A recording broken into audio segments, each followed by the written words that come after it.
والصلاة والسلام على رسول الله وعلى آله وصحبه ولا ስለ መስጂድ ቁባ እያነሳን ነበር አንድም ሁለትም አይተናል ዛሬ የምንመለከተው ደግሞ ሶስተኛው ሲሆን ያም ኸሳኢሱ የመስጂድ ቁባ ልዩ መለያዎች ወይም መለያ የሚለውን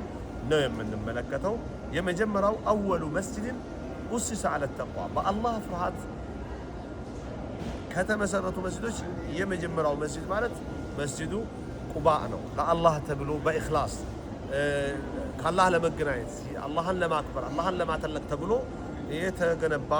መስጂድ ነው ሁለተኛው الصلاه فيه لها فضل عظيم كأجر عمره በሱ የሚሰገድ ሰላት በጣም ትልቅ ደረጃና ቦታ እንዳለው ነው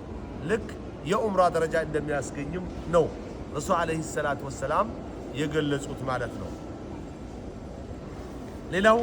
ከመለያዎቹ መካከል يستحب زيارته والصلاه فيه اقتداء بالنبي صلى الله عليه وسلم رسول ለመከተል ብለን እሱን መዘየርና ወደሱ ሄዶ በውስጡ መስገድ እስላማዊ ሱና ይሆናል ማለት ነው ኩለ ሰብት በየሳምንቱ ረሱል አለይሂ ሰላቱ ወሰለም ሄዶ ይዘይሩት እንደነበረ ሰግዶ ይመለሱ እንደነበረ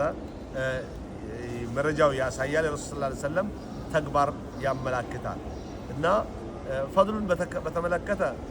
ከመዲናው በግማሽ 500 አጅር እንደሚያስገኝ የሚያሳይ መረጃ አለ የመዲናው 1000 የመካው ደግሞ 100000 እንደሚያሳይ የሚያመላክቱ ሁኖች አሉ እና በተለያየ መልኩ ፈድሉን የሚያሳዩ ናቸው እነዚህ ስለዚህ እኛም ሐጅ ወይም ዑምራ ዚያረት አልመዲነة المنورة ሄደን እሱንም ዘይረን በዛው ሱና ሰግደን የዑምራ አጅ አፍሰን መምጣት ይኖርብናል وصلى الله وسلم على نبينا محمد وعلى آله وصحبه وسلم